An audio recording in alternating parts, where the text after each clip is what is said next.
dans tous nos pieux prédécesseurs, il y avait énormément de businessmen et il y avait des gens qui gagnaient énormément d'argent. Et quand on regarde la manière dont ils utilisaient leur argent, ben, ils faisaient aussi beaucoup de bien enfin, pour pouvoir diffuser le message islamique. Ils ont financé des guerres, ils ont financé plein de choses, ils finançaient des puits, ils finançaient plein de choses qui étaient nécessaires à la communauté. Et ça, on se rend compte qu'on ne peut pas le faire sans argent.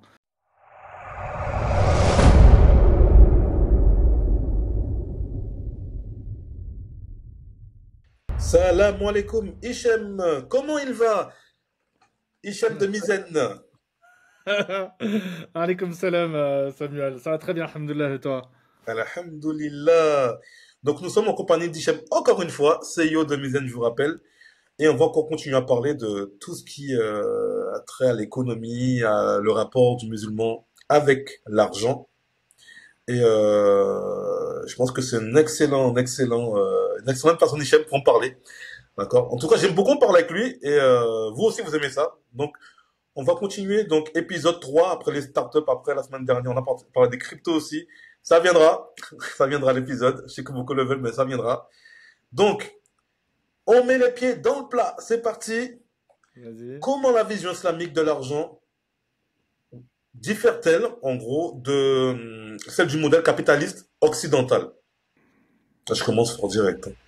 Ouais, ouais, en fait, t'es allé directement dans le cœur du sujet. Euh, En fait, quand tu regardes la vision capitaliste, enfin la manière dont le monde capitaliste voit l'argent, l'argent c'est une fin en soi. Et souvent c'est aussi la mesure par laquelle tu arrives à déterminer si quelqu'un a réussi ou pas du tout. Et toutes les théories financières, etc., qui découlent, qu'on apprend à l'école, ça ne sert juste qu'à une chose, à essayer de maximiser son capital. Comment est-ce qu'on peut, avec le moins d'argent possible, gagner le plus d'argent possible? Et c'est vraiment cet état d'esprit qui règne, et tu le vois sur les réseaux sociaux, dans les discussions, etc. Combien est-ce que tu gagnes? Combien est-ce qu'il fait d'argent? Combien est-ce qu'on peut gagner avec ce métier? Enfin, on cherche tous à gagner de l'argent. Et en islam, c'est un petit peu différent.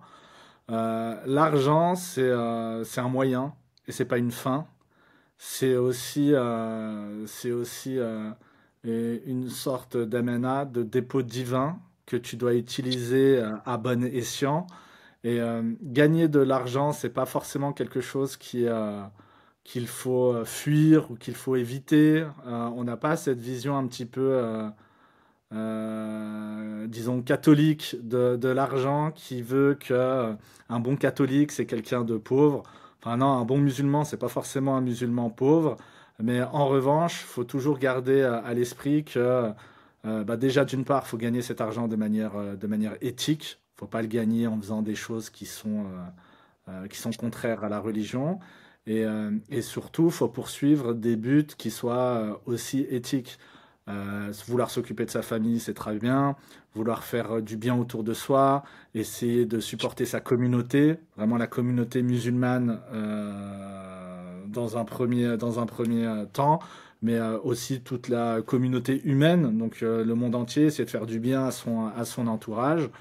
Euh, et, euh, et ouais, donc du coup, on voit que enfin, l'argent, c'est important parce que ça peut nous aider. Plus on gagne d'argent, plus on peut reverser de zakat. Plus on gagne d'argent, plus on peut donner à des œuvres de charité. Plus on peut aider les personnes les plus démunies. Mais on ne doit pas corrompre ces valeurs pour gagner de l'argent à tout prix. Et aussi, faut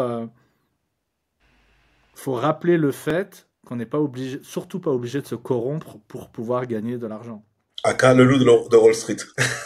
Exactement. Enfin, on a toujours, je sais pas, on a cette impression, je sais pas si on est programmé ou si on est matrixé pour croire que, enfin, tu dois forcément être mauvais pour faire de l'argent, tu dois forcément être malhonnête ou être un petit peu vicieux ou un petit peu malin Mais en fait, non, tu peux gagner de l'argent de manière très honnête. La plupart des compagnons étaient commerçants.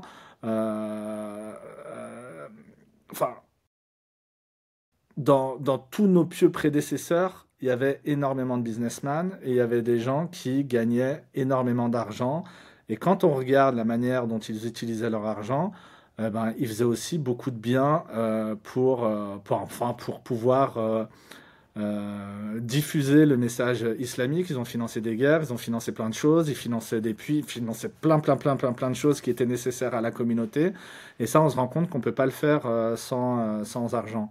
Et du coup, je trouve qu'il y a, enfin, il y a il y a un petit conflit entre comment le monde capitaliste voit l'argent et comment le monde musulman devrait le voir.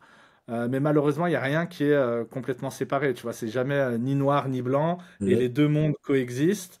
Et surtout à notre époque, on se rend compte que enfin, l'argent, c'est quand même un enjeu majeur pour les musulmans. On peut très bien vivre très bien sa vie sans gagner d'argent, mais on se rend compte que sans poids économique, la Existe. communauté musulmane, elle est quand même assez maltraitée.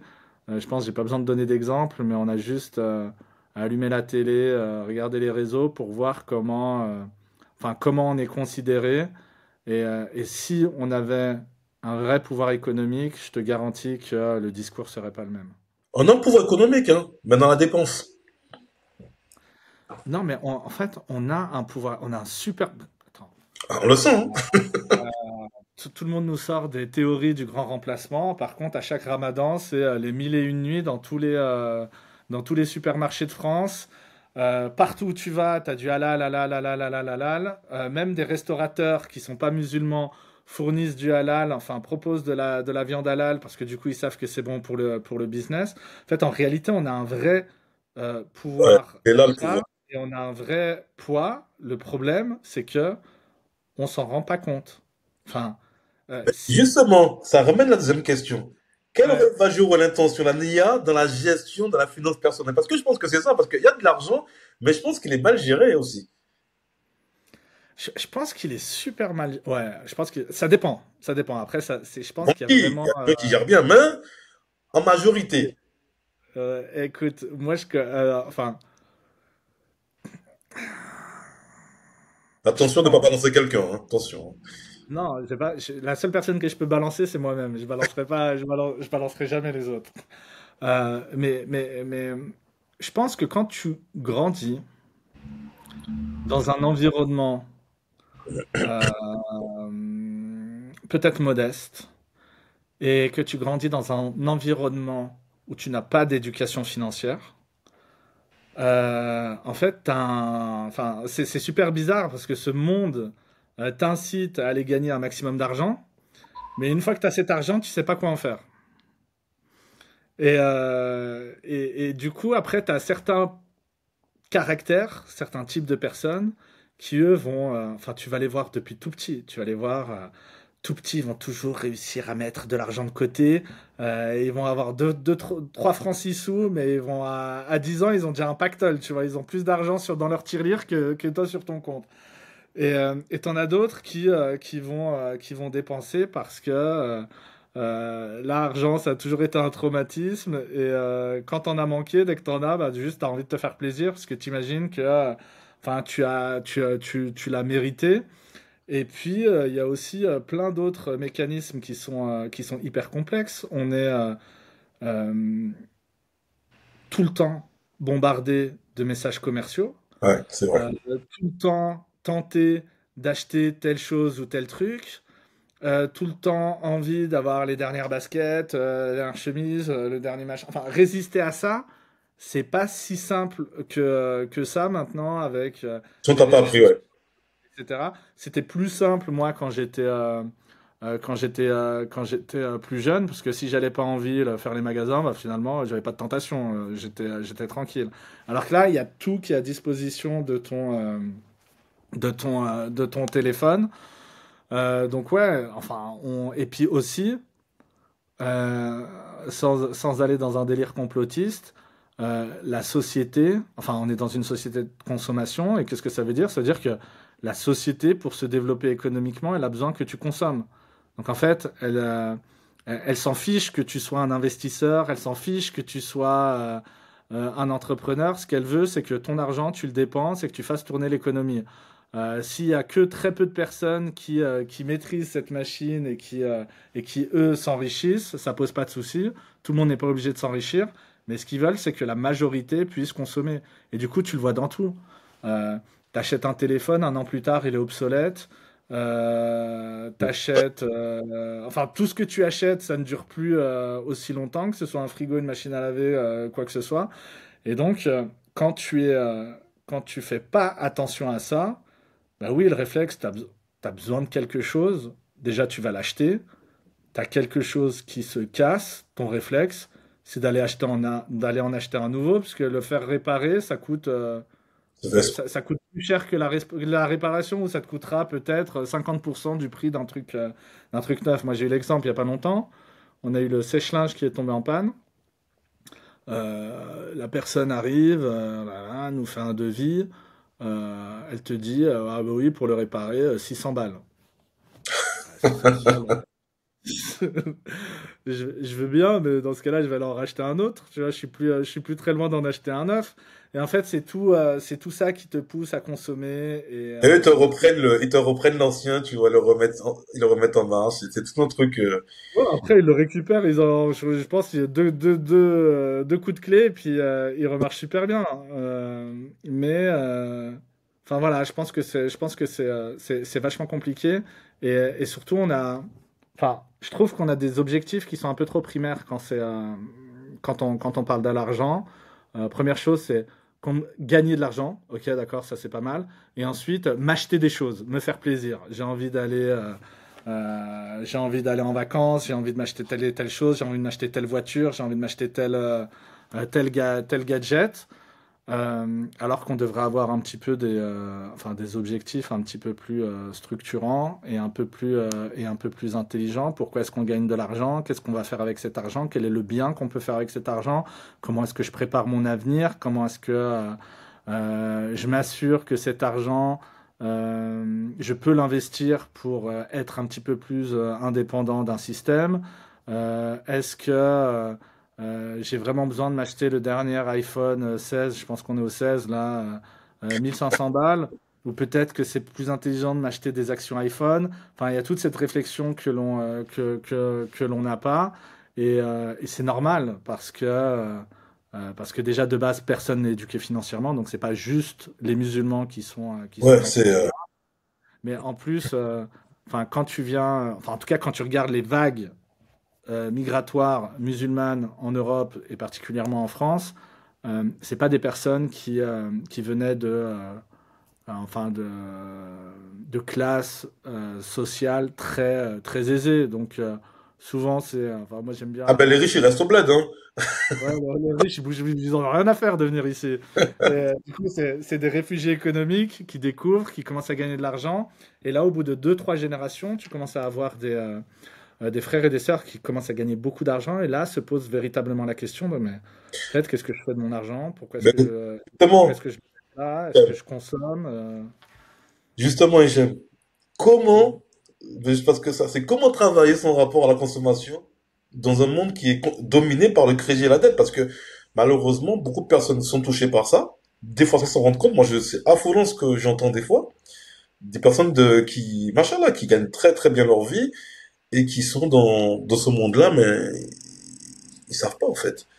Donc comment on travaille son rapport à la consommation? Parce que c'est un problème visiblement. Quelle solution tu as à nous proposer?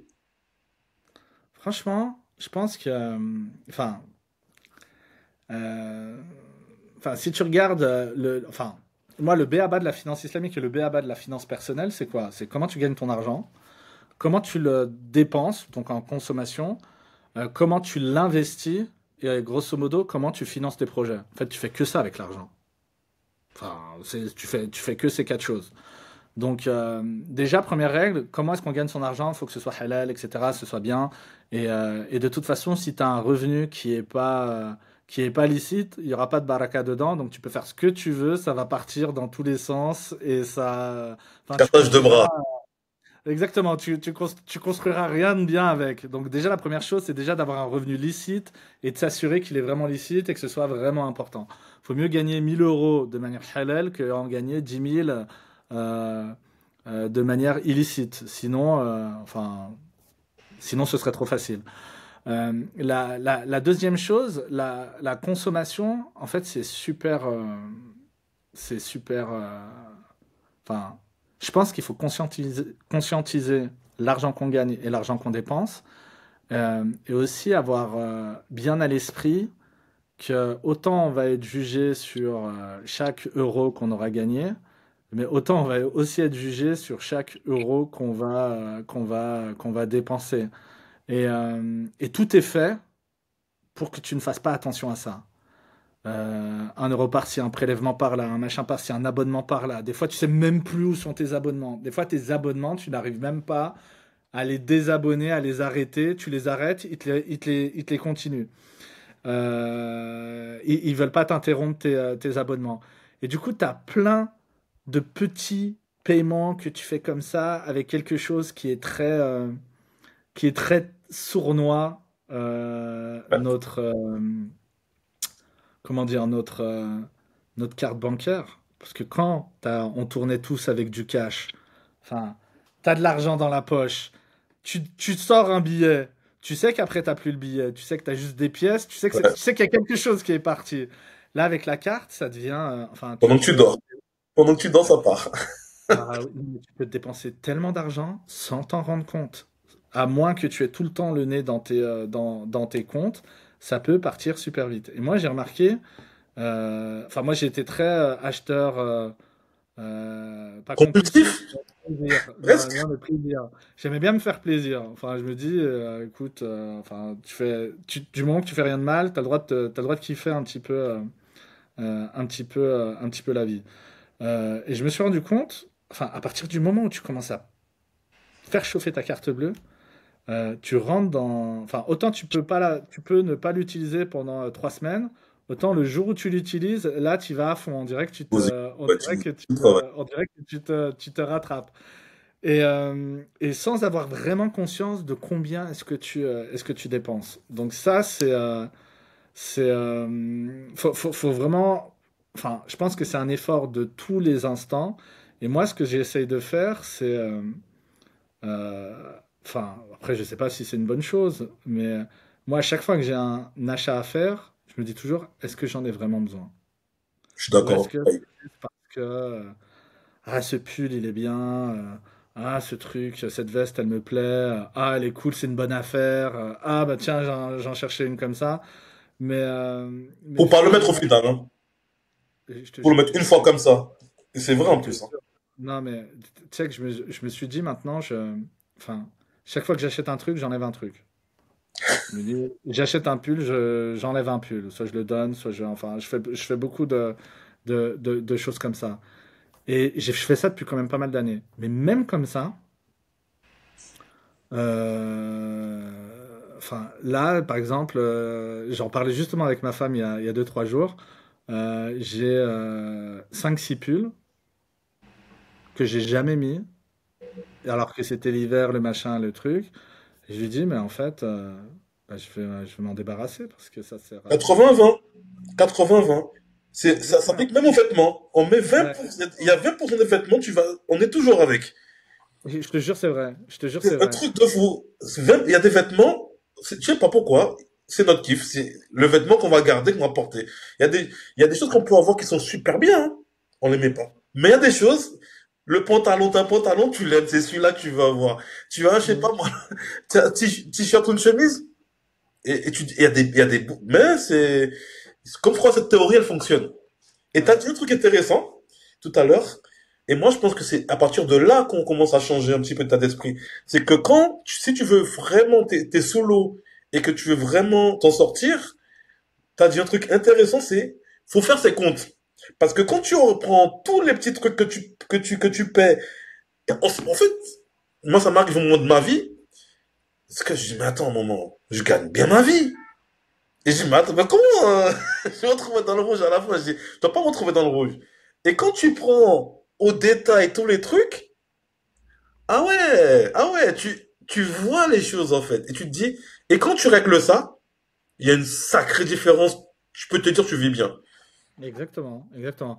Et même enfin, ce qui met les gens dedans, c'est aussi cette omniprésence du crédit, de la dette. Enfin, il y a des gens qui s'endettent pour s'acheter un iPhone, il y a Ouais. des gens qui s'endettent pour tout et pour rien. Il y a des gens qui, je sais pas, au lieu de s'acheter, je sais pas, disons, ils ont 10 000 euros pour s'acheter une nouvelle voiture. Eh ben non, ils vont pas s'acheter la voiture à 10 000 euros parce qu'ils ont ces 10 000 euros. Ils vont se dire non, je veux la belle voiture qui coûte 60 000 et je vais faire un leasing. Et puis c'est pas grave, ça va être juste 1000 balles par mois.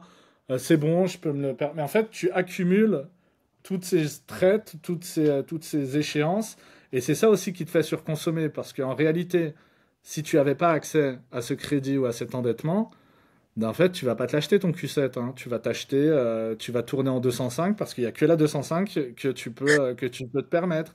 Et c'est 205, ça existe même plus. 206, 207 parce que c'est parce que c'est ce dont tu peux te permettre.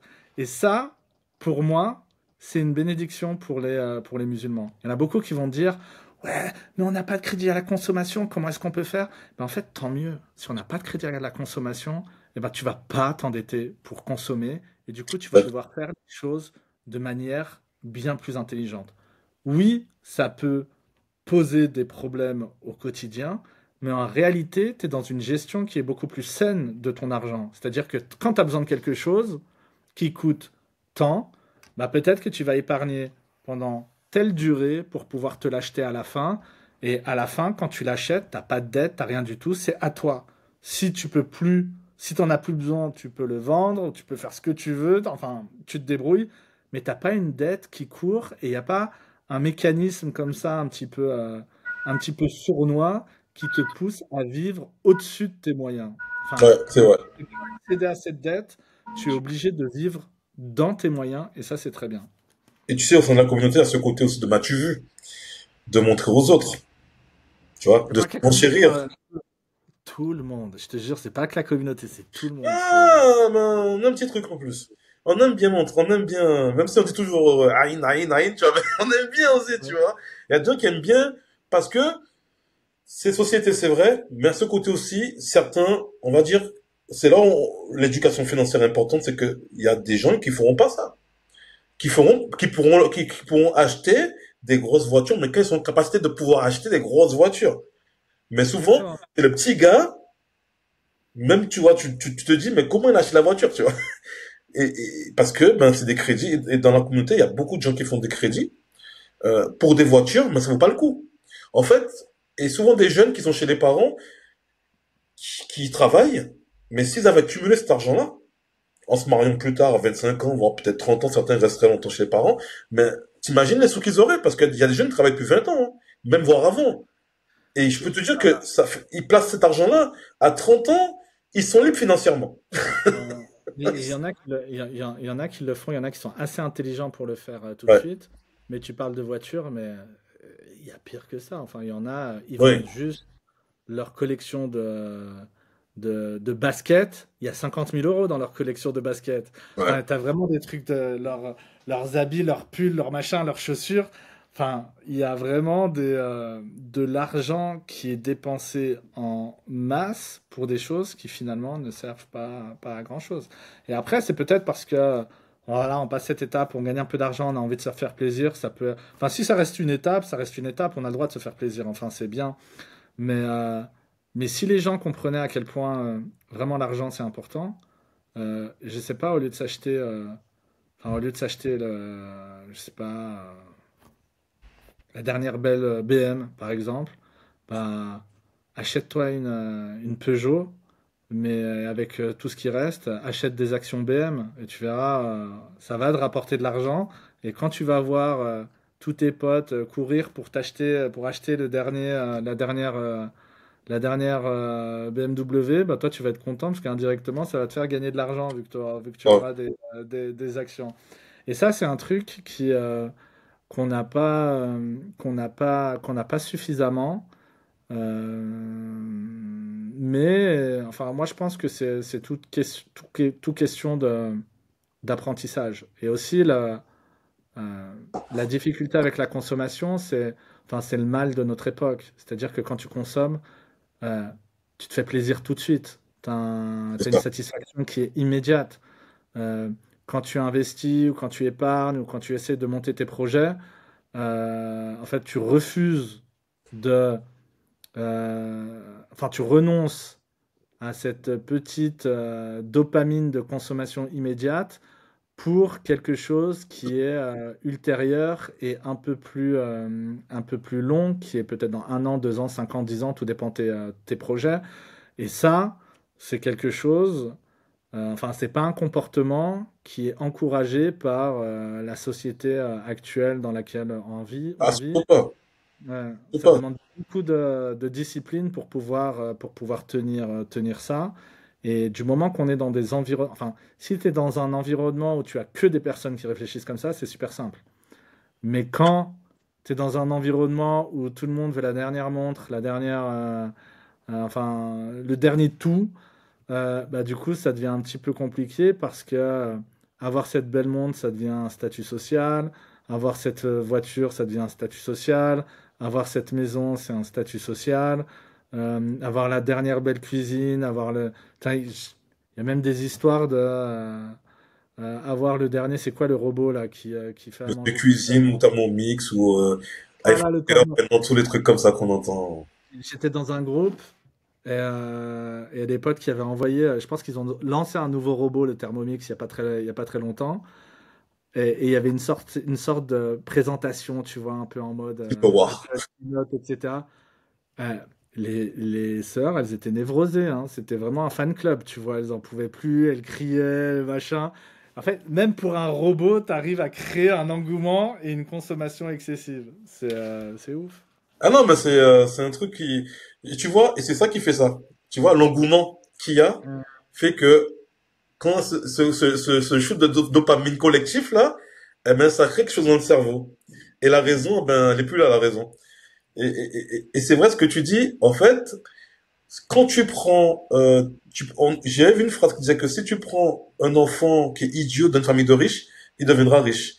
Mais quelqu'un qui est dans une famille qui est intelligent, mais d'une famille, un environnement qui dépense, il va être pareil. Tu vois, il va être pareil. Des fois, d'une génération, il y en a un qui s'en sort. Mais il est mal vu dans son environnement. Il sera très mal vu dans son environnement parce qu'ils diront pourquoi lui il est comme ça alors que tu vois, ça sera mal vu. On va dire ouais lui il se la raconte ou lui il est radin ou lui je sais pas quoi. Alors que non, pas du tout. Alors pas du tout. Mais ce qu'il a compris et il veut s'en sortir, il a compris comment fonctionne l'argent. Et pour ceux qui veulent savoir comment ça les rend livre intéressant, la psychologie de l'argent, vous comprendrez beaucoup de choses. Déjà, faut commencer par ça. Donc, très bien. Et puis même, je dirais même parce que, enfin, la plupart des gens, ils offrent leur, enfin, la ressource la plus précieuse qu'on a, on est tous d'accord, c'est le temps. On ne sait pas Yes. combien on en a, on ne sait Yeah. pas quand est-ce que le stock va s'arrêter, on ne sait pas combien est-ce qu'on en a consommé. Mm. Donc s'il faut, là on finit le call, boum, j'éteins le PC, pam, ça y est, c'est fini pour moi. En fait, je ne savais pas qu'il me restait si peu de stock de Ouais. temps. La plupart des gens sont des employés, donc ils échangent leur temps contre de l'argent. Donc en fait, si tu fais pas attention à l'argent, en fait, c'est que tu respectes pas ton temps non plus. Ouais. Et, euh, et moi, des fois, je vois des choses qui sont quand même. Enfin, moi, déjà tout petit. Je me rappelle, mon meilleur ami qui était comme ça surtout, euh, qui est comme ça d'ailleurs toujours. C'est qu'on aimait bien calculer combien de temps il nous fallait travailler pour pouvoir acheter tel ou tel truc. Et du coup, enfin, je sais pas, je me rappelle à l'époque, Très, on très faisait. bonne stratégie que tu sors là. Parce que, je te laisse finir, mais c'est une très, très, très, ça change le point de vue. Ben oui, on faisait des petites. On avait tous des jobs étudiants. Du coup, enfin, on gagnait entre 300, je me rappelle, c'était vraiment que dalle, mais 300 et des fois 600, des fois 1000 euros par mois. On Oh, était très contents. Et tu vois, on voulait être comme tout le monde, tu vois, s'acheter des beaux trucs, des vestes Lacoste, des machins, des bidules, etc. Quand tu vois, tu as la veste, elle est à 600 euros. Tu te dis, mais en fait, un mois classique, ça veut dire qu'il faut que je travaille 2 mois pour m'acheter une veste. Je fais, non, mais t'es fou, quoi. Il y a pas- il y a- tu il y vois? a- y a pas moyen. Et en fait, quand tu rapportes tout ça à À ton ton temps temps, passé, même si tu gagnes, je sais pas, disons un bon salaire en France, tu gagnes 5 000 € par mois. Et on te dit, bah, finalement, il faut que tu achètes une voiture qui coûte, allez, disons même 100 000 balles. Disons 100 000 balles. Bah non, j'ai pas envie de travailler 2 ans rien que pour payer une voiture, sachant que quand je vais payer cette voiture, elle va perdre de la valeur. Enfin, tout rapporter à combien de temps il te faut ça pour change la donne. pouvoir amasser cet argent, je pense que c'est une bonne règle qui peut aider, Inch'Allah. Je suis tout à fait d'accord avec toi. C'est ça qu'il faut prendre comme... Quand tu verras, tu prends une paire de chaussures à 800 balles. Et tu as travaillé tout un mois à te faire crier dessus, à te lever, à galérer pour la paire de baskets. Franchement, je sais pas qui est l'esclave des deux, tu vois. Je pense que là-dedans, la basket, c'est Ouais, celle qui a tous les honneurs, hein. exactement, exactement. Non, mais en plus, enfin, les baskets, maintenant tu regardes les places de marché et tout, il y a des cotations, Ouais, c'est c'est dingue, c'est n'importe quoi. dingue. Faut des bonnes chaussures, c'est vrai. Faut des belles choses, il faut de la qualité, c'est vrai. Il faut faire attention à quoi dans quoi on met son argent. Justement, Hichem, comment on va adapter son budget en fonction des grandes étapes de sa vie? On va dire mariage. Enfin, déjà, t'es jeune travailleur, après, tu vas te marier, les enfants, penser en achat immobilier, la retraite. Comment on va aborder tout ça? Allez, t'es chez les parents, t'es ado. On va commencer. Ouais, enfin, je pense moi, je pense que ça commence en fait toujours très, très, très tôt. Et tu vois, moi, je vois par exemple avec mes enfants, je vois ceux qui sont économes, ceux qui savent bien gérer leur argent, ceux qui ont la valeur de l'argent, et ceux qui s'en fichent un petit peu, ceux qui sont plus dans la consommation, etc., etc., etc. Et, euh, et je trouve que, enfin, à chaque étape de ta vie, tu dois être éduqué sur enfin, le rapport que tu as particulièrement à l'argent. Donc généralement, quand tu es enfant, t'as pas vraiment cette notion. La seule chose que tu vois, c'est papa, maman qui sortent leur carte à chaque fois qu'il y a besoin de quelque chose. Mhm. Et tu crois que la carte, c'est un truc magique où il y a illimité dedans. Enfin, ils font pas le lien entre c'est ton travail qui arrive sur ton compte en banque et ensuite tu dépenses, mais c'est pas un truc illimité. Et puis je pense que tout parent a déjà entendu son enfant quand il dit ah papa, tu peux acheter ça. Tu fais ah non, mais j'ai pas d'argent, mais si tu as ta carte. Tu peux. Donc, première chose, c'est déjà les sensibiliser sur. Enfin, je pense que c'est beaucoup dans notre communauté parce que on a envie de faire plaisir à nos enfants, on a envie de leur C'est acheter. vrai, c'est vrai. Et peut-être que ça fait appel à des traumatismes quand on était petit. Ah non, mais moi j'avais pas ça, j'avais pas ce truc, donc il faut que je les. Mais je pense que c'est pas bon. Et C'est je pas bon. pense qu'il faut essayer de. Enfin, qu'ils soient un minimum consommateur et quand ils veulent acheter des choses, qu'ils puissent mettre un plan en place pour pouvoir le financer. Il faut le commencer tôt, ça, hein. Très Faut tôt, t'as commencer, raison. faut commencer super tôt, typiquement pour les enfants, surtout quand tu as une famille qui est assez nombreuse. Tu peux vite te retrouver inondé de jouets, de cadeaux qui servent pas à grand-chose parce que tout le monde veut faire plaisir, les tontons, les tatas, les machins, les trucs, les bidules. Moi, je trouve que ce qui est plutôt intelligent, c'est, je sais pas, tu as un anniversaire, au lieu d'acheter des choses qui sont inutiles, soit ils vous font une liste et ils vous disent exactement ce dont ils ont besoin, qu'ils vous laissent acheter quoi qu'il arrive, ou sinon donnez-leur de l'argent et puis ce sera à eux de gérer pour pouvoir s'acheter enfin des trucs, un projet, une activité, un stage, enfin peu importe. Mais en tout cas, ça leur permet d'avoir cette notion de l'argent. Le fait qu'ils aient, je sais pas, une petite tirelire, que tu donnes de l'argent de temps Ouais. en temps, etc., ou que tu les récompenses pour telle et telle chose, je pense que c'est vachement important de pouvoir les sensibiliser sur la consommation. Et pas que là-dessus, pas que sur leur rapport à leur argent, mais comment est-ce que tu consommes? Tu vois, on est dans une période qui est très très très compliquée parce que tu dois expliquer des choses à tes enfants que tu aurais aimé éviter. Typiquement, il y a des conflits, il y a des entreprises à boycotter, ils comprennent pas pourquoi est-ce qu'il faut boycotter, donc il faut leur expliquer les raisons et il faut aussi enfin, leur faire comprendre que leur argent qu'ils dépensent dans un magasin, c'est du pouvoir qu'ils donnent aux entreprises qui proposent ce genre de service ou ce genre de produit. Et si on n'est pas aligné avec ce que font ces entreprises, eh ben, faut pas leur donner notre argent. Et ça, pour l'expliquer aux enfants, plus tu le fais tôt, Oui, c'est vrai, c'est vrai. plus, plus ça rentre. Les gens voient jamais, enfin, les gens voient toujours l'aspect investissement, financement, projet, mais il y a déjà commencé par l'aspect consommation. Et ça peut se faire avec des trucs tout bêtes, tu vois. Moi, typiquement, je vais dans un magasin avec mes enfants, dans un supermarché. On dit, est-ce qu'on achète cet avocat? Qui veut qu'on achète de l'avocat? Ouais, ouais, ouais, on achète, on achète. Je fais, non, on n'achète pas. Mais pourquoi, papa? Je fais, bah, je sais pas, cherche. Après, il regarde, ah ouais, origine Israël. Donc, oui, et en fait, ça rentre petit à petit. C'est des petits jeux qui leur permettent d'être attentifs déjà, de ne pas acheter tout ce qu'on voit et tout ce qu'on a envie. Et maintenant, tu prends mes enfants dans un supermarché, regarde toutes les étiquettes. Ça on peut. Avant de demander est-ce qu'on peut Le acheter ça, jeu, le jeu, est-ce qu'on le jeu. boycotte, est-ce qu'on fait ci, est-ce qu'on fait ça, est-ce qu'on vient?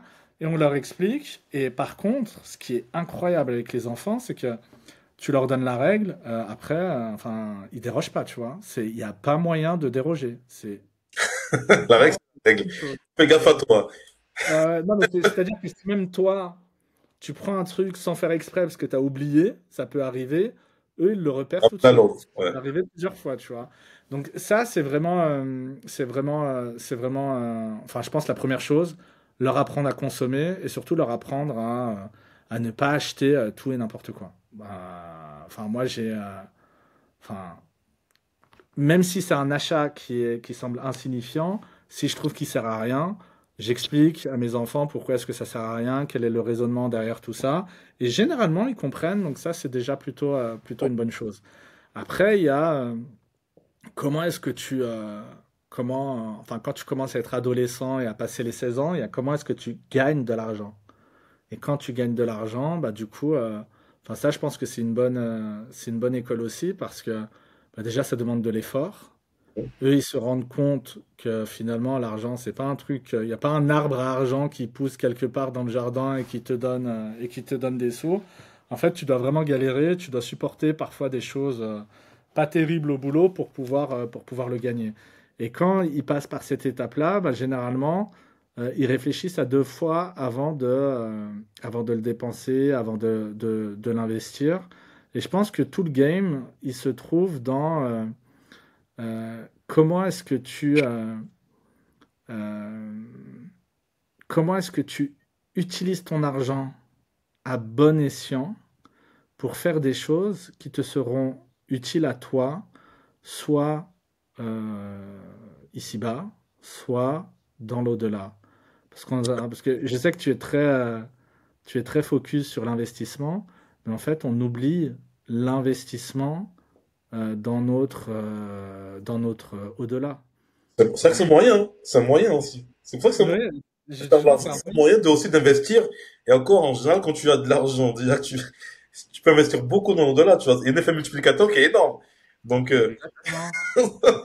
Et même, il y a dans une perspective islamique, il y a plein de choses que j'aime beaucoup par rapport à l'argent. Et je pense que c'est vraiment des bonnes habitudes à prendre le plus tôt possible. J'avais un ami qui me disait, enfin, il m'avait sorti une citation, c'était en anglais, mais je vais la faire en français. C'est plus ton niveau de vie augmente, n'essaye pas d'augmenter ton niveau de dépense, mais exact. plutôt le niveau de tes dons. Et en fait, nous, ce qu'on fait, c'est que enfin, les gens qui gagnent 1000 euros, ils vivent avec 1000 euros. Une fois qu'ils gagnent 3000 euros, ils vivent avec 3000 euros. Une fois qu'ils gagnent 10 000 euros, ils vivent avec 10 000 euros. Et en fait, plus tu montes, et plus tu as l'impression que ça sert à rien, parce qu'en fait, tu as exactement le même niveau de vie, juste avec des objets différents. Au lieu d'avoir une petite voiture, tu as une grosse voiture, au lieu d'avoir un petit appart, tu as une grosse maison, et en fait, et ainsi de suite. Quand des gens comme Euh, ça, ils sont toujours en galère. Tu dis, il y avait une expérience comme ça je crois que c'est Brian Tracy, il disait aux gens dans la salle combien au cours de leur carrière ils ont doublé leur salaire. Il y en a plein qui lèvent la main. Combien ils ont triplé leur salaire? Il y en a encore plein qui lèvent la main. Voire quatre quintupler. Et tous ces gens-là, beaucoup, ils sont toujours dans la même galère. Tout ça parce qu'en fait, comme tu dis, le niveau de vie, il a augmenté. Ils sont pas dit, attends, je peux vivre avec 2 000 € et le reste, je peux l'investir. Mais c'est ça le problème des gens, c'est qu'en fait, tu montes ton niveau de vie, la voiture, tu vas vouloir la changer. La maison, tu veux la changer. Tu vas habiter pas en banlieue, tu habites à Paris. Ou tu habites en face du lac. Comment c'est Clément, comment ça s'appelle en Suisse, tu vois? alors, pour les jeunes voix, on dit que c'est le lac de Genève. Tout le Voilà, monde entier te dira c'est le lac Léman. le Clément. À Genève, on sait que le lac est genevois. Ok. Maintenant, là, il est propre, hein. On se baignait dedans, contrairement à la Seine. Ouais, ouais, il est très très bien. Et oui, c'est exactement ça. Et en fait, c'est euh, rechercher l'argent pour ce que c'est vraiment. Et en fait, quand tu es très en phase avec, que tu conscientises vraiment tes besoins, en fait, ça te demande un effort d'aller à contre-courant de la société, mais en Ouais. réalité, t'as pas besoin de tous, enfin, tous ces artifices qu'on t'envoie au quotidien. Je sais pas si tu connais, comment il s'appelle? Joe Rogan? Celui qui a le plus gros podcast au monde. Tu vois, celui qui fait aussi qui commente les matchs de l'UFC. Lui, une fois, je suis tombé sur une vidéo, parce qu'il était acteur auparavant, Mhm. et il disait, avant, j'habitais à- à New York, dans un petit appart, mais tout petit, tout miteux, etc.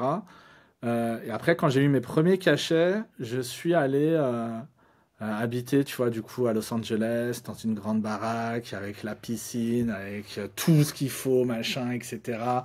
Il me fait, j'étais comme un fou, j'étais super content, etc.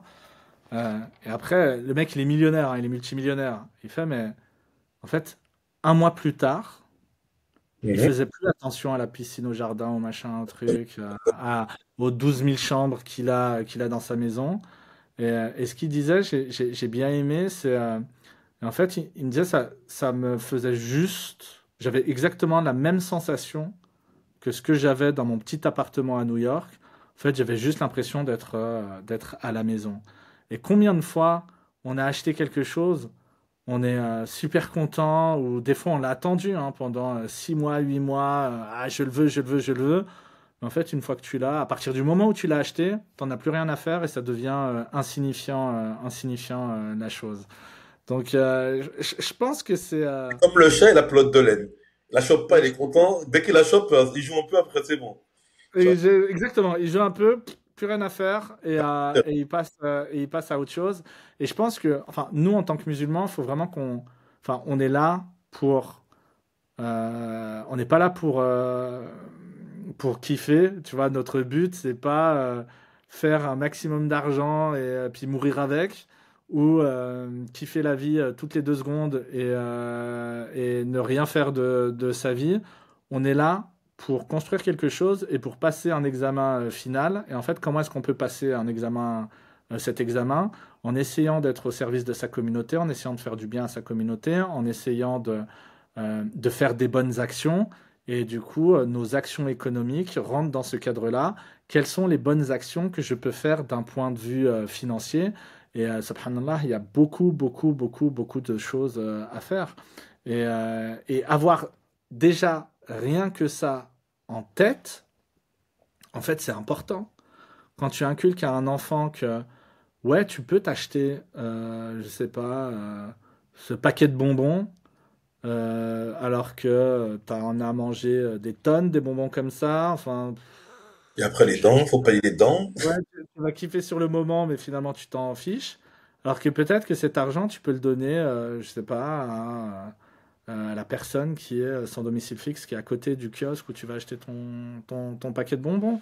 Et en fait, tu réorientes l'argent sur des choses qui sont un petit peu plus intéressantes. Et en plus, c'est comme ça. Enfin, plus tu fais l'action, et plus tu l'inculques enfin, tu l'intègres dans tes habitudes de vie, et plus ça devient normal, et plus du coup, c'est quelque chose qui est, enfin, qui fait partie de ton hygiène de vie financière, on va dire. Il y a un truc que j'aime bien aussi, enfin, il y a des notions que j'aime bien, enfin, en tant que musulman, enfin, on est des êtres humains, on n'est pas parfaits, on est tous des pécheurs, quoi qu'il arrive. Enfin, on essaye tous de faire du mieux que l'on peut, Inch'Allah, mais on va toujours faire des erreurs, on va toujours faire quelque chose de pas bien. Euh, Si à chaque fois que tu fais une bêtise, tu fais une sadaqa, déjà ça te purifie toi-même, mais en fait c'est vraiment un... Enfin déjà ça te fait conscientiser que tu as fait quelque chose de pas bien, Exactement, ouais. et en plus ça te met dans une démarche où tu essayes de rattraper tes fautes, et en plus tu fais du bien. Et puis du coup c'est pas quelque chose qui passe inaperçu. Parce que moi ce qui me fait peur quand je regarde le monde actuel, c'est que en fait, on peut tout faire et n'importe quoi. Il n'y a plus de valeur, il n'y a plus rien, il n'y a plus. Enfin, il y a- il- on peut vivre sans éthique et limite le manque d'éthique est glorifié. Tu sais, quand tu vois C'est ça. les personnes qui sont connues, enfin, mais de tout, hein, que tu regardes les artistes ou même, euh, même jusqu'au présentateur télé. Enfin, tu entends des dingueries, tu as l'impression que plus tu es dans la vulgarité, Là, tout dans le le monde. choc, dans les choses qui sont pas bien, plus c'est enfin, plus c'est glorifié et plus c'est mis en avant. Enfin, il y a un inversement complet des valeurs. Et Du coup, les valeurs sont plus là, ouais. ah, il y a plus rien. Et du coup, pour s'y retrouver là-dedans, enfin, ça demande quand même beaucoup de discipline. Et puis après, il y a aussi tout ce qui est lié à l'investissement. Je pense que l'investissement, il faut en parler très, très, très tôt parce qu'il y a vraiment, À quel il y a âge? vraiment- Justement, c'est une question que je vais poser, parce que tu m'as parlé des enfants, et c'est vrai qu'il faut préparer la génération future. Donc, mais pour toi, à partir de quel âge on peut en parler aux enfants? Faut commencer quand? Alors, l'investissement dans la vie future, c'est-à-dire les dons, dès que tu peux leur mettre un billet ou une pièce dans les mains, il faut qu'ils puissent le faire. Parce qu'en fait, c'est très facile. Ils peuvent le faire n'importe où. Donc ça, c'est super accessible. L'investissement en tant que tel, enfin, je pense que la plupart des comptes et des moyens, enfin des produits financiers sont accessibles aux personnes qui sont majeures. Moi, je pense que dès qu'ils ont 18 ans, enfin, déjà, il faut leur expliquer un petit peu avant, mais dès qu'ils ont 18 ans, il faut qu'ils puissent ouvrir un compte, commencer à investir, essayer de mettre de l'argent. Avoir un compte déjà beaucoup plus tôt. Tu vois, il y a plein de comptes maintenant que tu peux avoir où tu as un contrôle en tant que parent, c'est toi qui poses l'argent, tu peux mettre des objectifs, etc., etc. À partir de l'âge enfin, je pense même 7 ans, tu vois, tu peux déjà leur faire. Ils ont leur carte, ils sont tout contents parce qu'ils payent et tout, etc. Mais en réalité, c'est jamais illimité parce que c'est toi qui contrôles tout et t'as une vue sur toutes les choses. Mais ça, c'est important. Et du coup, le compte d'investissement, moi, je pense, dès qu'ils ont 18, enfin, dès qu'ils sont majeurs, faut qu'ils puissent s'y frotter, même si dans un cas les plus extrêmes, ils investissent 5 euros par mois, en fait, c'est toujours 5 euros. Bien évidemment qu'ils ne viendront pas riches avec ça, mais c'est toujours 5 euros qui leur permettront de creuser, de chercher, d'apprendre comment fonctionnent les marchés financiers, comment fonctionne, c'est quoi une action, c'est quoi une crypto, c'est quoi un sukuk, Mm. s'intéresser aux choses, mais surtout, vu que tout est habitude, prendre l'habitude de petit à petit investir et ne pas avoir peur parce que ne pas faire ça, ça donne des personnes qui ont 40, 50 et même 60 piges qui te disent mais la bourse c'est haram, la spéculation tu peux pas, est-ce que j'ai le droit, est-ce que je peux faire ci, et qui se posent plein de questions alors et qui finalement ne font rien avec leur argent et qui ne comprennent pas que l'inflation, laisser son argent sur un compte en banque, c'est aussi une décision d'investissement et en fait on est. Moi, ce que je vois, c'est plein de gens qui sont pleins de bonnes intentions, mais qui font du coup, pour le coup, poussés par ces bonnes intentions, font l'inverse de ce qu'il faudrait faire. Exactement. Exact. C'est-à-dire, ils ont- Aujourd'hui, il y a une société qui est aussi, comme tu l'as dit au début, qui incite à faire de l'argent rapidement, malheureusement, et à moindre effort. À moindre effort. Donc les gens cherchent aujourd'hui à faire beaucoup d'argent à moindre effort. Et il y a aussi ceux qui se préparent pas et qui se retrouvent en disant que les produits, comme tu as dit, sont pas licites, ils s'intéressent pas, ils ont entendu quelqu'un le dire, et qui aujourd'hui vivent d'une petite retraite parce qu'ils ont tout gaspillé et mais ne veulent pas changer de vision. Et ça, c'est triste quand même. C'est triste. Et ça, il enseigne à des enfants aussi, aux petits. Et Ouais, ça, c'est non, pas bon. mais parce que je pense qu'on manque on manque de projection.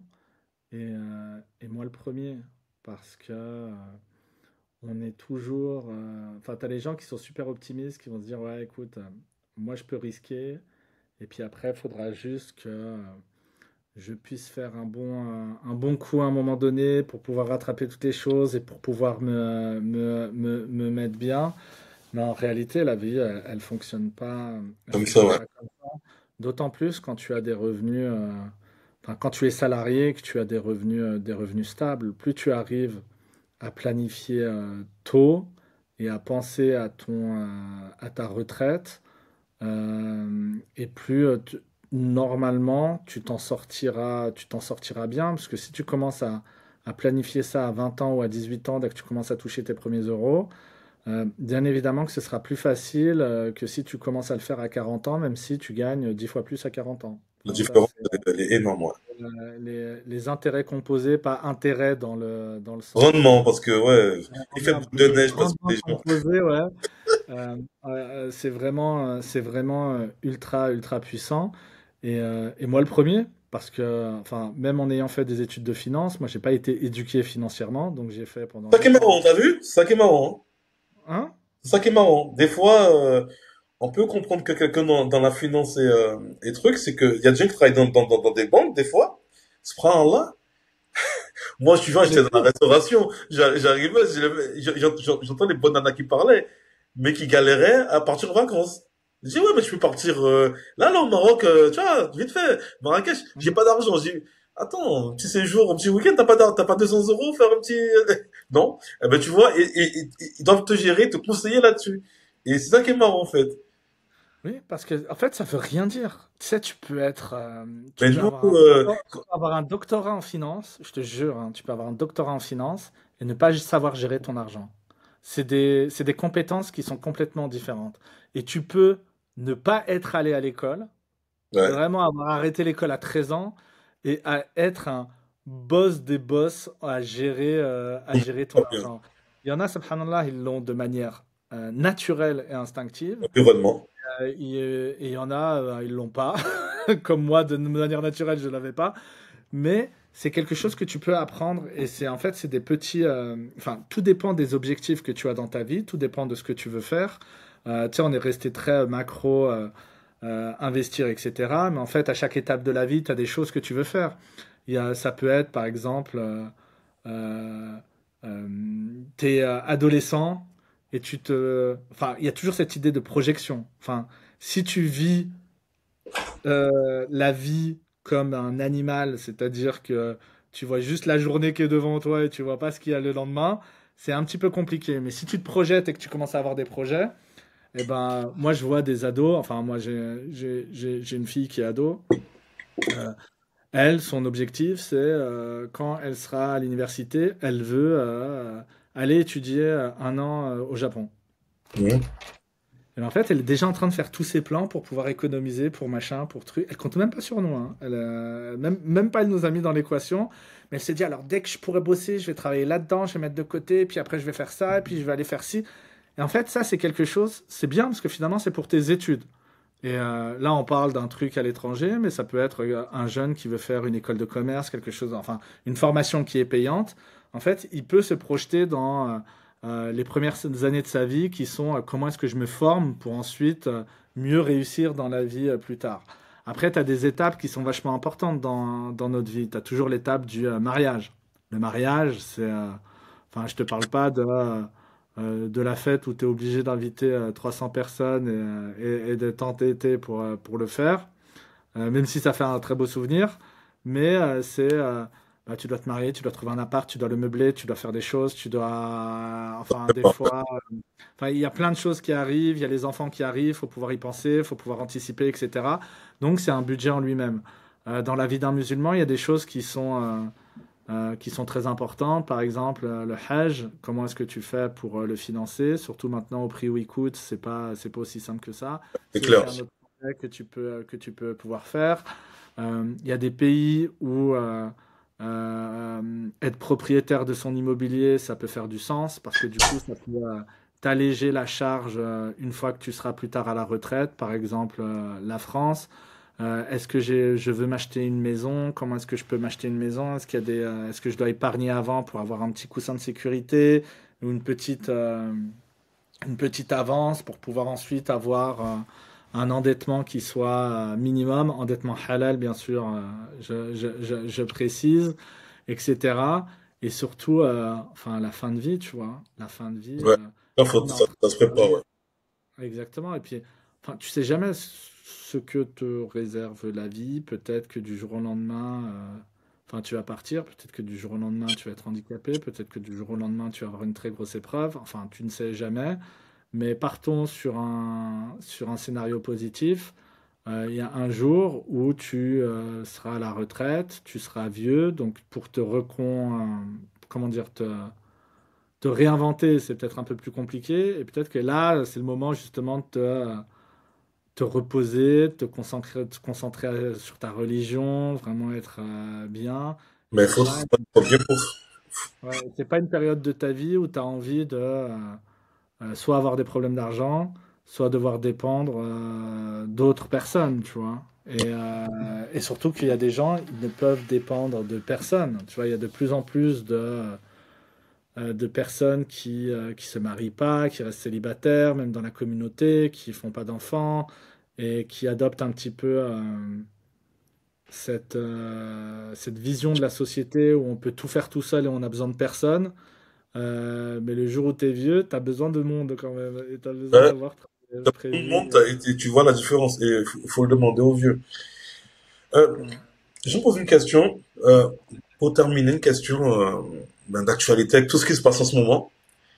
Mhm. Alors, pour 2025, faut-il privilégier l'investissement ou l'épargne? Vu qu'en ce moment c'est particulier, comment tu vois les choses? En tout cas, toi, qu'est-ce que tu ferais? Ah, tu fais peut-être les deux. Non, tu sais, là, je suis parti.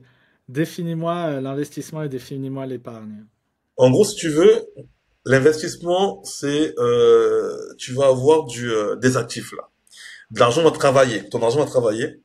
Et Mhm. l'épargne, c'est que pour moi, c'est tu mets ton argent, euh, tu vas économiser de l'argent pour acheter quelque chose de plus gros. C'est-à-dire, tu vas pas forcément gagner beaucoup d'argent avec cette épargne-là. Ça peut tourner, c'est vrai, mais l'investissement, c'est plus quelque chose qui va faire bien tourner ton argent, qui va te rapporter. D'accord? Ton argent va être mis au travail. Et ça, c'est important de le comprendre aussi. Dire, je dors, ben je gagne. L'épargne, c'est pas forcément ça. On peut faire de l'épargne sur son compte courant. Il y a des gens qui font de l'épargne sur son compte courant, ça rapporte pas, ou il y en a qui vont faire de la défisque. Mais ça dépend. Tu vois? Donc, on va dire, le côté investissement pour moi me rapporte plus l'épargne, c'est plus pour accumuler de l'argent, peut-être pour le fait de faire un achat, quelque chose comme ça, ou peut-être pour défiscaliser. Il y aura pas un gros retour. Ou ça peut même sur l'or, hein. Même s'il aura bien pété, mais on va dire que tu peux faire une épargne basée sur de l'or. Mhm. Ouais, Léger. enfin, parce que pour moi, épargne, investissement, les deux sont des investissements. Oui. Et l'épargne, c'est vraiment plutôt une manière d'investir dans des actifs qui sont euh, beaucoup moins risqués, Ouais, c'est ça. qui te protègent plus contre l'inflation. Typiquement, tu as parlé de l'or euh, ou des valeurs refuges. Typiquement, quand on parle de monnaie, on parle du franc suisse, tu vois, qui résiste généralement mieux aux Ouais. différentes crises. Et pourquoi pas le Bitcoin, qui Bah est oui, pourquoi aussi pas le Bitcoin? Bah oui, on en parle, valeur refuge. qui est un bouclier anti-inflation. Enfin, il y en a beaucoup qui le comparent à de l'or. On va dire plus réserve de valeur pour l'instant. Ouais, Réserve de valeur exactement. pour l'instant que valeur refuge. Et du coup, enfin, pour moi, faut toujours être dans cette logique pour autant qu'on en ait les moyens et qu'on puisse le faire. Et plus tu le fais à petite échelle, plus tu le fais à grande échelle. Après, tout dépend. Enfin, si tu as beaucoup de moyens, tu peux investir beaucoup, épargner beaucoup. Si tu as moins de moyens, tu peux investir moins et épargner moins. Maintenant, l'autre question que j'entends dans ta question, c'est est-ce qu'il faut plâtrer, grosso modo, mettre du cash de côté et peut-être avoir la logique de, comment il s'appelle euh, Warren Buffett, Buffett, la technique de Warren Buffett il a fait qui son... accumule toujours, enfin, il y a beaucoup de gens qui regardent ce que fait Warren Buffett. Quand il accumule beaucoup de cash, ils se disent c'est bon, ça va se péter la figure à un moment donné, Et c'est arrivé. et ça va être le moment d'acheter.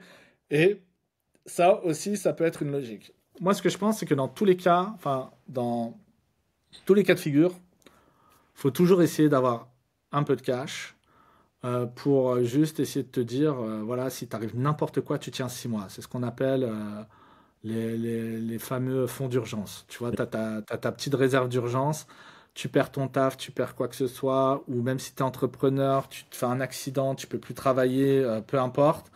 Tu as, le Covid qui arrive ou autre chose, tu as toujours 6 mois où tu En peux plus, ouais, gérer et où tu peux te retourner, où tu es un petit peu tranquille.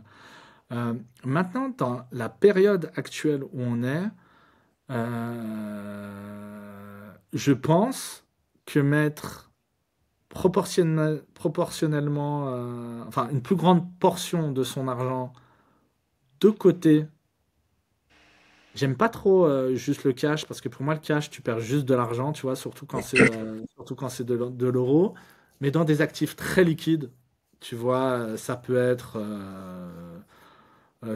enfin n'importe quoi, ça peut être des cryptos, ça peut être des actions, ça peut être ce que tu veux, mais Stablecoin, n'importe quoi. Stablecoin Ouais, aussi. ouais, Au ouais. moins, Stablecoin, ouais, mais n'importe quoi que tu peux revendre très rapidement. rapidement. C'est-à-dire, Ouais, ouais. genre, même si je l'ai placé ce matin, j'en ai besoin cet après-midi, je le vends, c'est bon, je l'ai et je peux faire quelque chose. Mais je le laisserai jamais en cash pur, parce que je trouve que ça sert vraiment à rien. Mais je le mettrai toujours dans quelque chose qui Il marche. soit peut me permettre de garder de la valeur, soit qui peut me permettre de gagner un petit peu d'argent. Les métaux, les machins, enfin peu importe. Et ouais, je pense. Après, je suis ni investisseur, je suis rien du tout.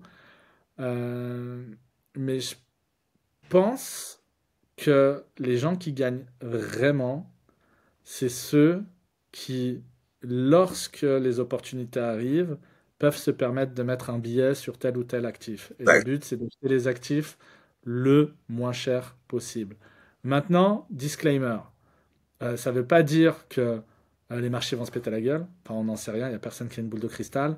Mais tu as quand même des indicatifs quand tu vois que le fameux, justement, Warren Buffett a beaucoup de cash de côté, c'est qu'il doit attendre quelque chose. Donc peut-être que c'est pas bête de le suivre. Mais après, il faut aussi avoir, comment dire, les actions qui suivent. Ouais. Parce que euh, quand tu as un marché qui chute, et que tu dois acheter quand c'est bas, quand t'es pas expérimenté, tu sais pas si c'est bas ou si ça va baisser encore plus. Et en fait, tu as quand même aussi enfin, le meilleur deal que tu puisses faire, la meilleure performance que tu puisses faire, c'est mettre tout ton argent quand c'est le moins cher possible et après ça monte. Mais mettre tout son argent quand c'est le moins cher possible, ça demande déjà deux compétences qui sont compliquées à avoir. C'est déjà euh, avoir, je vais dire, l'audace de Ouais. placer tout son argent à un même moment. Ça, c'est déjà pas compliqué. Et deuxième chose, se dire, ouais, là c'est le bon moment, je sais que ça va faire que remonter. Dans la pratique, ça ne marche jamais, jamais, Ouais. jamais, jamais, Un tu peu vois. plutôt compétence que ça, on va dire qu'il faut un petit peu de bagage, d'analyse technique pour voir des bons points d'entrée. C'est vrai qu'il Ouais, faut certaines aptitudes pour voir ce genre de choses. Euh, ouais. et la Moi, bonne stratégie aussi, ouais. ouais, moi, je trouve que À deux points. l'analyse technique, enfin, c'est trop compliqué. Enfin, et c'est trop stressant, tu vois, de devoir suivre des chartes Pas tout. beaucoup, hein. Des fois, Ouais, c'est pas beaucoup. Des fois, c'est juste que c'est un petit travail.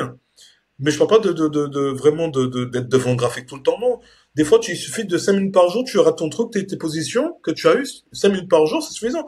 Après, de savoir faire des supports et des résistances, avoir des petits indicateurs de moyenne mobile, c'est tout. Tu vois? En fait, c'est quand tu comprends le langage. Mais pour moi, c'est un truc qui est vraiment obligatoire parce que c'est un plus. C'est un cheat ça code. peut te donner des signaux. Ouais, Moi, ouais. je trouve que ça peut te donner des signaux, euh, mais je trouve que ça remplacera jamais l'analyse fondamentale. Moi, je préfère me dire. Ouh là là, la baston d'analyse là. Ouh là là là. Non, non, mais en fait, moi, je préfère me dire. Enfin, il y a très peu de choses sur lesquelles je me dirais, je rentre et je fais un flip tout de suite, tu vois. C'est-à-dire que je rentre et je ressors dans 2 jours. Enfin, Moi, je ça suis va. dans l'école des deux, c'est-à-dire que je suis comme toi. Oui, Il me faut une oui. bonne analyse fondamentale. Maintenant, avec l'historique, parce que ça va refléter une réalité qui est le prix, et des points où le prix a tendance à rebondir ou à bloquer. C'est-à-dire que sur une grande période de temps, sur 4 ans, 5 ans, 10 ans, je vois, il y a des signaux, parce qu'eux, ils font toujours la même chose, il y aura les mêmes points. Et souvent, tu vois que le prix, à tel niveau, il rebondit, ou à tel niveau, il a du mal à monter. Et qu'est-ce qui se passe? Ben, toi, c'est un avantage par rapport à d'autres personnes. C'est ça que je dis que c'est important, parce qu'en fait, des fois, tu as des actifs sur plusieurs mois, ils vont monter, retaper, et mais tu vois ça, tu dis, mais c'est incroyable, tu vois. Et Et il y en a, hein, leur stratégie, c'est ordre d'achat à tel niveau, ordre de vente à tel niveau, ils automatisent le tout. Et franchement, ça marche. ça marche. Ils font de l'argent. Moi, j'arriverai pas, parce que je Tu serais pourras, beaucoup trop stressé, ça me rend. tu pourras, tu pourras. Ouais, J'ai appris ça des mamies, donc tu pourras aussi apprendre. ouais, ça prend du temps. Ça prend du temps aussi. Je sais pas si j'ai le temps. Moi, j'aime bien enfin, je pense que pour la plupart des gens, qu'ils ont pas envie enfin, ce qu'ils ont envie de faire, c'est ils mettent. Et après, en fonction de leur objectif, c'est vraiment choisir la bonne allocation et les bons actifs. Si tu as besoin de cet argent dans 5 ans, il faut investir dans telle ou telle chose. Si tu as besoin dans 10 ans, 15 ans, 20 ans, tu peux investir dans d'autres choses. Et plus tu as un horizon long terme, C'est plus clair. finalement tu t'enlèves du stress parce que, et t'enlèves aussi C'est clair. un petit peu de risque. Et puis aussi, l'erreur que les gens font beaucoup, c'est soit tout ou rien. Enfin, c'est soit blanc ou noir. Non, Non, tu peux être super modéré sur, je sais pas, 80% de ton portefeuille et et prendre très peu de risques et des choses qui sont sur lesquelles tu es très à l'aise, que tu comprends très très bien.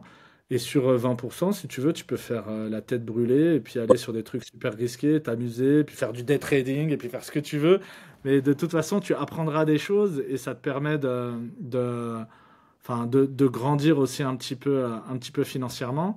Mais je pense enfin, faut avoir une idée de ce qu'on veut faire avec son argent, avoir une idée de différentes stratégies qui peuvent exister, et ensuite avoir des objectifs, avoir un process, et avoir confiance dans ce process, et surtout avoir les nerfs suffisamment solides pour euh, ne pas vendre au moindre dip, tu vois. À chaque fois que ça chute, c'est la galère, j'ai ça perdu trop prend. d'argent.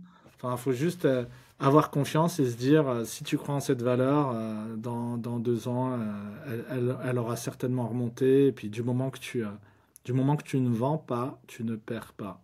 Donc, le C'est game, une c'est perte de latente. vendre quand ça t'arrange et quand tu es en positif.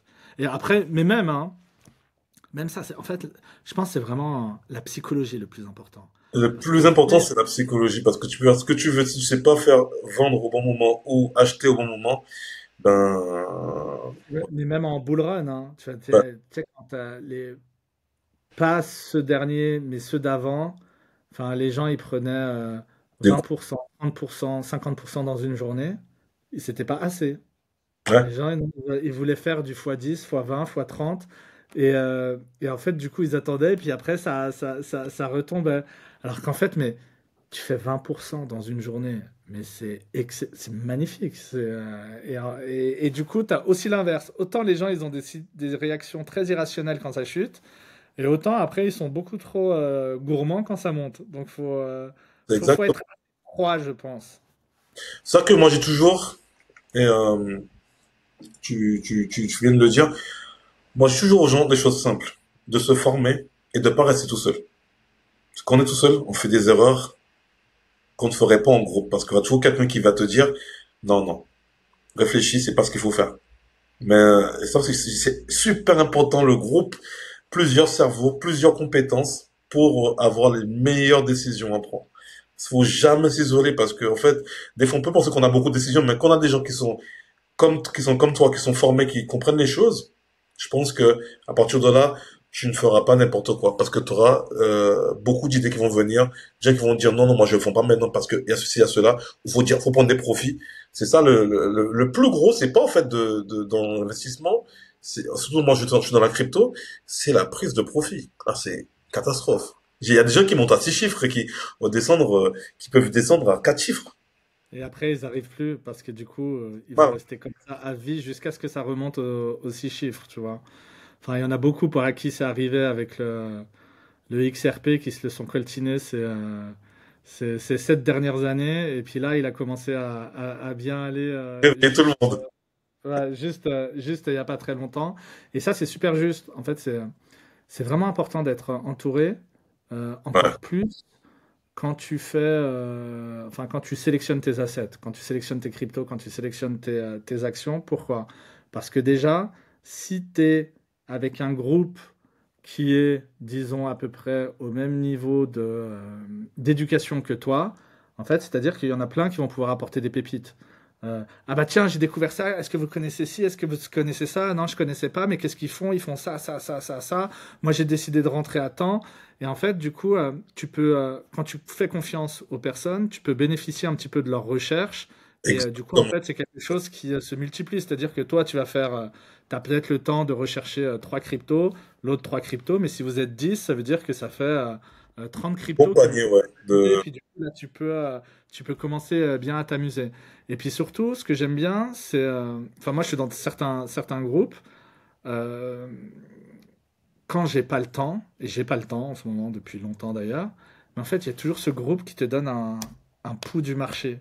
Il y a ça qui s'est passé, ça a chuté, ça machin, ça truc. Et en fait, même si j'ouvre rien, je regarde rien, rien L'information qu'en est à regardant toi. ce groupe, je sais que ça monte, ça baisse, c'est la galère, il y a ci, il y a ça qui s'est passé. Et en fait, ça te permet de rester informé.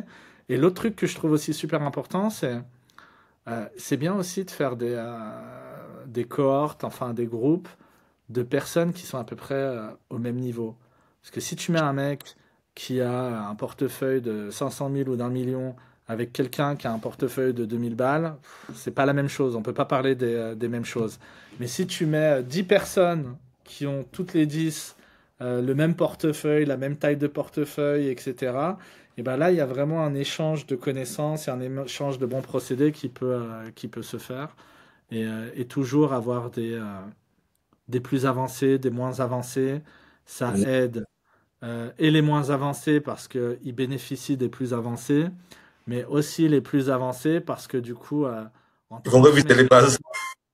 je te jure, Ouais. c'est vrai, en transmettant aux moins avancés, bah, ça leur permet de revoir des choses et ça permet de mieux intégrer Et on des apprend de tout le monde, hein.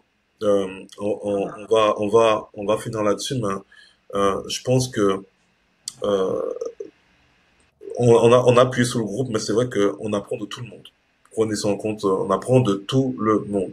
Des fois, une décision fait que quelqu'un qui vraiment, même des fois, novice peut te ramener à une vision que tu n'as jamais vue. Quelque chose que tu n'as jamais vu. Donc, on apprend de tout le monde. Faut avoir l'humilité de le dire. Mais souvent, souvent, et c'est vrai que, enfin, moi j'aime beaucoup justement les novices et les néophytes parce que c'est comme des enfants. Il n'y a pas y a pas de déformation. Ça voit les choses telles qu'elles sont. Et ça voit les choses très simplement. Ça essaye pas de surcomplexifier ou ça cherche juste à comprendre. Et en fait, des fois, en cherchant à comprendre, ça te met la lumière sur certains aspects que tu avais pas vus auparavant. Donc, ouais, moi, je suis convaincu, tu apprends de tout le monde. Ça, c'est une richesse. Et, euh, et malheureusement, on s'en prive trop parce qu'on est dans une société justement qui est très capitaliste et qui est très perso-perso. Et, Mais ouais, ouais, malheureusement, malheureusement. Et ça bouffe, et le temps qu'on perd aussi malheureusement, on manque d'interaction. On est trop et ça, c'est un truc qu'on va parler. Je pense que là, c'est un bon sujet pour la prochaine vidéo, de parler justement de salarié, d'entrepreneuriat et du temps, la gestion du temps. Parce que ça fait toute la différence. C'est une vision et je pense que c'est un sujet que j'aimerais beaucoup aborder avec toi. Donc, pour le prochain épisode, je pense que ce serait pas mal. Inch'Allah. ouais. Alors, je pense que c'est un super sujet. Je sais pas si je suis le meilleur exemple parce que Mais on peut en parler. on pourra en parler, Parce qu'on Inch'Allah. a Mais des exemples. c'est un On sujet que a j'ai des bien exemples, on a étudié. des exemples. Ouais, c'est un sujet que j'ai bien étudié. Ouais, qui m'intéresse particulièrement. Et plus tu grandis, plus tu grandis. Pour ne pas dire plus tu vieillis, plus tu as conscience de cela et Clair. et plus tu te dis, enfin, il y a des années qui sont assez, on parlait tout à l'heure des différentes étapes de la vie. Je pense qu'il y a des étapes qui sont ultra critiques et je pense que, enfin, tout le monde te dit, il y a beaucoup de choses qui se font avant les 7 ans. Ça, c'est vrai, il y a beaucoup de choses qui se font avant les 7 ans. Mais quand tu es en mesure de faire les choses et de pouvoir mettre en place certaines choses, moi je pense que 10 à 20 ans et 20 à 30 ans, je pense que c'est les deux décennies les plus importantes de la vie. Exactement.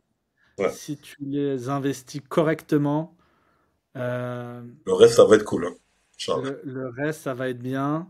Mais malheureusement, on t'oriente pas à les investir correctement. On t'oriente à 10-20 ans, tu apprends à être un mouton à l'école, à suivre tout le monde. Et 20-30 ans, tu apprends à être un mouton plus dans le boulot. Et en fait, c'est pas ça du tout qu'il Et à faut. 40 ans, tu te dis, bon, ben, j'arrête avec le troupeau, je vais faire ma vie. Oui. Pour, pour certains. Pour certains.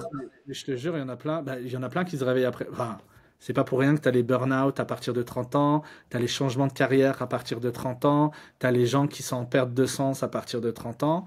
C'est que on nous a pas vendu la bonne cam. Et, Ouais, exactement. Exactement.